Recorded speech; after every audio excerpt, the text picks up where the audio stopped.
आपके mobile recharge दोबारा से महंगे होने वाले। टेलीकॉम कंपनियों जैसे कि रिलायंस जियो, भारतीय एयरटेल, वोडाफोन, इनके द्वारा मोबाइल रिचार्ज आपका महंगा करने का प्लान बनाया जा रहा है। जो कंपटीशन है वो कम हो गया है, तो इससे वे अपने साथ जो कीमतें वो बढ़ा सकती हैं, उनको कोई दिक्कत है नहीं कि यूजर्स खरीद रहे हैं तो महंगा क्यों ना करें। तो यानी कि अब आपको इसके लिए भी आंदोलन करना पड़ेगा। नमस्कार, एक बार फिर से मैं आप सभी के सामने उपस्थित हूँ बेहद महत्वपूर्ण टॉपिक के साथ, और आज हम बात करने वाले हैं मोबाइल रिचार्ज के बारे में, क्योंकि ये बहुत ही ज्यादा इंपॉर्टेंट हो जाता है। तो चलिए, इससे संबंधित जो रिफॉर्म्स होने वाले हैं, एक तरफ हम देख रहे हैं कि जीएसटी के थ्रू आपके जो पैसे हैं मतलब एक तरीके से बचेंगे अब, क्योंकि बहुत सारी चीजों में जो अभी आपको टैक्स के थ्रू पैसा जाता था वो अब आपका बचत का होगा, तो वो हमें यहाँ पर बचत होगी। लेकिन दूसरी तरफ एक चीज होने वाली जहां आपका पैसा वो बचत वाला लग सकता है, विच इज व्हाट कि आपके मोबाइल रिचार्ज दोबारा से महंगे होने वाले। अभी तो महंगे हुए थे जो, अब इससे और भी ज्यादा हाइक होगी, और उसके पीछे रीजन ही बताया गया है कि यूजर्स खरीद रहे हैं तो महंगा क्यों ना करें। तो यानी कि अब आपको इसके लिए भी आंदोलन करना पड़ेगा, ठीक है। तो आपका जो अभी डाटा रिचार्ज है वो और भी ज्यादा महंगा होने वाला है। तो टेलीकॉम कंपनियों जैसे कि रिलायंस जियो, भारतीय एयरटेल, वोडाफोन, इनके द्वारा मोबाइल रिचार्ज आपका महंगा करने का प्लान बनाया जा रहा है, और आपके शायद 2025 में नवंबर दिसंबर तक ये लागू हो भी जाएगा। सो नवंबर और दिसंबर ज्यादा दिन नहीं है भैया, आपके मोबाइल रिचार्ज बढ़ जाएंगे। कब होगी रिचार्ज प्लान की कीमतों में बढ़ोतरी? तो समय बताया गया है उद्योग विशेषज्ञ और विश्लेषक के अनुसार कि टैरिफ में वृद्धि 2025 के आखिरी तिमाही यानी कि अक्टूबर दिसंबर में होने की संभावना है। तो नवंबर या दिसंबर में इनके प्लान्स बढ़ा दिए जाएंगे। पिछली बढ़ोतरी के संदर्भ में तो जुलाई 2024 की बात करें तो जियो, एयरटेल और वोडाफोन आइडिया ने अपने टैरिफ में 11 से 23% की बढ़ोतरी करी थी। अब ये कंपनियां दोबारा से 2025 में बढ़ोतरी कर रही हैं। उन्होंने बोला है कि बदलाव को यूजर्स ने स्वीकार किया है, तो ये बदलाव यूजर्स कैसे नहीं स्वीकार करेंगे।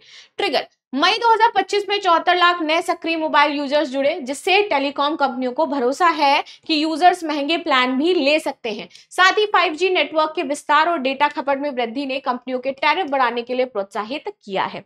कितनी होगी बढ़ोतरी? तो अनुमानित वृद्धि आपकी 10 से 20% बढ़ाई जा रही है कि आपके रिचार्ज में 10 से 20% और वृद्धि हो जाएगी। तो अभी जितने का रिचार्ज करते हो उसमें 10 to 20% उसका निकालो, ऐड कर दो, अब उतने का तुम्हारा रिचार्ज होगा, ठीक है।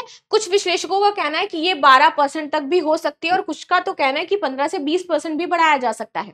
कैसे ये प्लान प्रभावित होंगे? तो मिड और हाई रेंज प्लान्स आपके आएंगे। अब कंपनियां 200 से 500 में मिड रेंज लेकर के आएगी, और प्रीमियम प्लान्स आपके अब 500 से ऊपर के सारे होंगे, ताकि रेवेन्यू बढ़े और कम कीमत वाले यूजर्स पर थोड़ा असर कम हो, ठीक है। बेसिक प्लान आपके जुलाई 2024 में बेसिक प्लान जैसे कि 159.99 पहले ही आपके बढ़ गए हैं, एक तरीके से खत्म हो चुके हैं।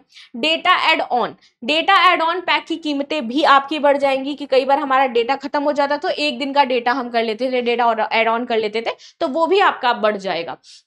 टायर्स प्राइसिंग मॉडल, कंपनियां एक नया टायर्स प्राइसिंग मॉडल ला सकती हैं, जिसमें डेटा स्पीड, टाइम स्लॉट, जैसे कि रात में सस्ता डेटा या डेटा यूजर्स के आधार पर अलग अलग कीमतें अब आपकी होंगी, कि जब जिस टाइम ज्यादा डेटा यूज किया जाता है उस टाइम का पैक आपका ज्यादा महंगा, रात में कम होता है तो उस टाइम का सस्ता। इस टाइप के प्लान्स लेकर के आएंगी। उदाहरण के लिए कम डेटा यूज करने वालों के लिए सस्ते प्लान, जबकि हैवी डेटा यूज करने वालों के लिए महंगे प्लान होंगे। उदाहरण, अगर मौजूदा 299 का 28 दिन का प्लान है और 2 GB पर डे का है, तो ये आपका 329 या 359 तक हो सकता है। वहीं 599 का अनलिमिटेड प्लान है 3 GB पर डे का, तो आपका 659 या 719 तक जा सकता है। तो सोचियो कितना ज्यादा महंगा हो जाएगा। डोंट यू थिंक कि ये हमारे एक्सेस से भी बाहर हो जाएगा, ठीक है। क्या हो रही है कीमतों में बढ़ोतरी? तो टेलीकॉम कंपनियां कई कारणों से टैरिफ बढ़ा रही हैं। इंफ्रास्ट्रक्चर और 5G निवेश, उनका कहना है कि एक तो हमें इंफ्रास्ट्रक्चर डेवलप करना है, प्लस 5G के लिए निवेश करना है, और उसके लिए हमें पैसा लगाना पड़ेगा, इसलिए हमें पहले पैसा चाहिए, तभी तो हम लगा पाएंगे। 2022 के स्पेक्ट्रम ऑक्शन में कंपनियों ने हजारों करोड़ रुपए खर्च किए हैं, जिसका बोझ अब ग्राहकों के ऊपर डाल रही हैं। प्रति यूजर औसत आय बढ़ाने की जरूरत है। अभी कह रहे हैं कि प्रति यूजर वर्तमान में जो औसत आय है वो आपकी 208.8 है, जबकि एयरटेल की 250 है। कंपनियां इसे 15 से 20% बढ़ा करके 250 से 300 के बीच लाना चाहती हैं। रिलायंस जियो 2026 में IPO लाने की तैयारी कर रहा है, तो इसके लिए उच्च ARPO की जरूरत हो जाएगी, इसलिए काम कर रहे हैं। रिटर्न और कैपिटल, टेलीकॉम सेक्टर में निवेश का रिटर्न कम है, कंपनियां इसे बेहतर करने के लिए भी आपका महंगे प्लान्स लेकर के आएंगी। बाजार की स्थिति की बात करें तो भारत में डेटा और कॉलिंग की कीमतें वैश्विक स्तर पर सबसे कम है। केंद्रीय मंत्री ज्योतिरादित्य सिंधिया के अनुसार 2024 में 1 GB डेटा 270 का था, जो कि 9.70 है। अब कंपनियों का मानना है कि यूजर्स अब थोड़ी ज्यादा कीमत चुकाने को तैयार है। प्रतिस्पर्धा का अभाव है। बीएसएनएल चली गई है, निजी टेलीकॉम कंपनियां जैसे कि जियो, एयरटेल, वोडाफोन आइडिया के बीच बड़ा जो कंपटीशन है वो कम हो गया है, तो इससे वे अपने साथ जो कीमतें हैं वो बढ़ा सकती हैं, उनको कोई दिक्कत है नहीं। तो कंपटीशन मार्केट में है नहीं तो तुम बढ़ाओगे वो बढ़ाएंगे, तो सब आपस में मिली भगत चल रही है। उपभोक्ताओं पर क्या असर पड़ेगा? जेब पर आपकी बोझ पड़ेगा ऑफ कोर्स। डेटा यूजेस में आपके बदलाव होंगे, जैसे कि वाईफाई पर ज्यादा इस्तेमाल या कम डेटा वाले प्लान चुनना। सस्ते विकल्प की तलाश, तो बीएसएनएल की ओर हम जा सकते हैं। ₹1 अनलिमिटेड कॉलिंग, 2 GB डेटा। हालांकि बीएसएनएल का नेटवर्क कवरेज और 5G जियो एयरटेल अभी मजबूत उतना ज्यादा हमें देखने को मिल नहीं रहा है। ठीक है, टीआरआई के राहत भरा कदम। टीआरआई ने टेलीकॉम कंपनियों को सस्ते कॉलिंग और मैसेजिंग ओनली प्लान लॉन्च करने के लिए आदेश दिए हैं कि ये प्लान ₹10 से शुरू हो सकते हैं, जो उन यूजर्स के लिए है फायदेमंद होंगे जो डेटा नहीं चाहते हैं। क्या है बचाव के उपाय? तो यूजर्स इस बढ़ोतरी का असर कम करने के लिए निम्नलिखित कदम उठा सकते हैं, जैसे कि लंबी अवधि के प्लान ले लीजिए आप। ठीक है, डेटा मैनेजमेंट पर ध्यान दीजिए, आप ज्यादा इस्तेमाल ना करें, घर ऑफिस में रहें तो ऑफिस का डेटा यूज करें। सस्ते ऑपरेटर की आप तलाश करें, टॉयर्स प्लान का आप फायदा ले सकते हैं। प्लान की तुलना अगर करें कि जियो, एयरटेल, वोडाफोन में कौन सबसे ज्यादा किफायती है तो उसका डेटा प्लान ले लो।